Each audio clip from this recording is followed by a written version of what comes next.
What if we rewrite the stars? Say you were made to be mine. Nothing could keep us apart. You'll be the one I was meant to find. It's up to you, and it's up to me.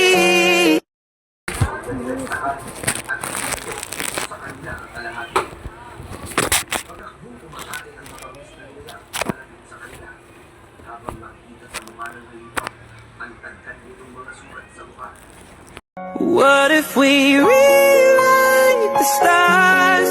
Say you were made to be mine. Nothing could keep us apart. You'll be the one I was meant to find. It's up to you, and it's up to me. And every time I try to fly, I fall without my wings. I feel so small.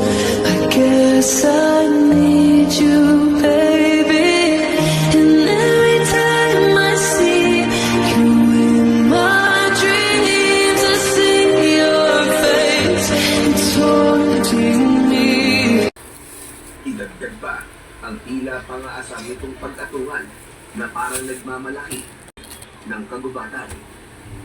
Sinikap ni Jack na makahanap ng kahoy panghampas sa aswang, pero wala siyang nakita.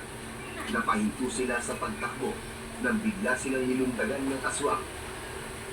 Pasadsad ang mga paa na humarang ang nilalang sa kanilang unang daan. Ang malaaso na tugmukha ay may kulay pulang mga mata.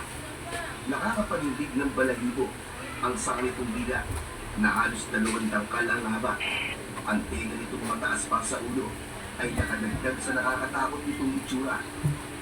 Kasabay ng paglabas ng malalagay nitong mga pangin. Habang ang mga kamay naman nitong pangliba ay may matutulis na upo sa daliri. Ang tiyan nito na parang balat ng bayawak ay halos umabot na sa lupa. Ang buntot ng halimaw, Magno. Parang may nakalitaw ng mga tinik. Ngayon ako nakakita ng ganyan nila lang. Mula sa kanilang harapan ay kitang-kita ni Jack ang paghampas ng buntot ng halimaw sa iba pa nilang mga kasamaan.